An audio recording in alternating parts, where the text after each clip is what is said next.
Will the market go up or down? Should you lock in or float? Find out this and more with Master of the Markets, hosted by Barry Habib of MBS Highway. Brought to you by Paramount Residential Mortgage Group. Welcome to another edition of Master of the Markets. I'm Barry Habib, and MBS Highway is created exclusively for NMP TV, and it's brought to you by our good friends at PRMG, working for your best interest.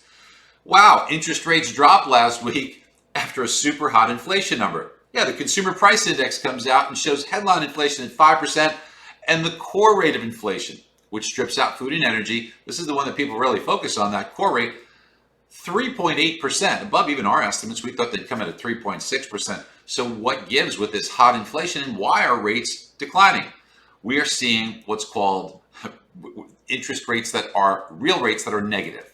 So what is the real interest rate? You take the 10-year Treasury yield, you subtract that rate of inflation, and that's the yield that people are getting, really, because when you say, okay, I'm investing in something, I'm getting a rate of return, but if prices are going up greater than that, I'm really losing money.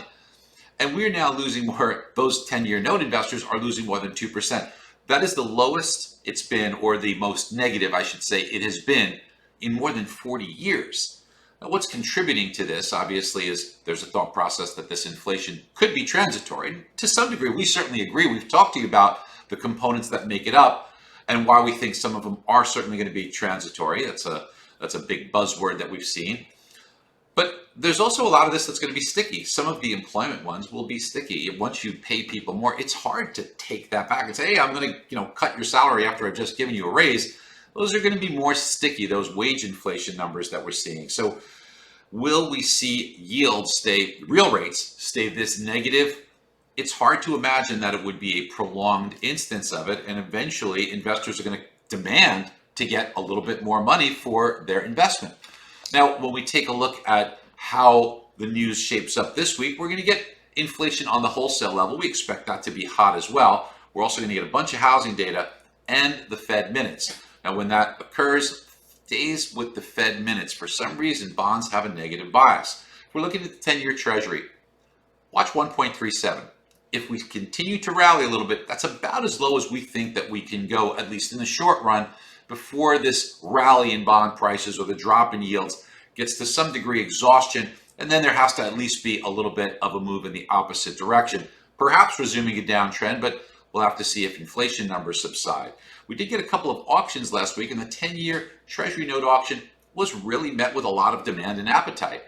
That's probably because yields around the globe are declining as well. It's helped by the head of the ECB, Christine Lagarde, saying, hey, you know what? We think inflation's not an issue. We're going to keep buying with both fists. The Fed's going to continue to buy with both fists. But one word before we go. In late August, there's going to be the Jackson Hole meeting. And this has been a place where the Fed members have oftentimes talked about changes in policy. So what could that change be if they're going to do it this year? We think there's a reasonable chance that they say that they're going to perhaps begin buying less, known as tapering, their purchase of mortgage-backed securities and treasuries. Now, if that happens, that could be something that the markets don't like and mortgage bonds don't like. So this is a great rally. We're going to enjoy it while we have it. But as we get closer to that meeting and more people perhaps start to think the way we're thinking, they're not going to wait till the announcement comes. They might start to trade a little bit ahead of it, and we could see some turbulence there. But we'll keep you abreast of that. And if you want to keep abreast every single day, make better lock decisions, use tools to help people to make better mortgage decisions on which products to choose, as well as market better, be an advisor by understanding what's happening in every single real estate market, then you need to be on MBS Highway. Hope you guys have a great day. Bye-bye. Be sure to click on the link below for your free 30-day MBS Highway trial.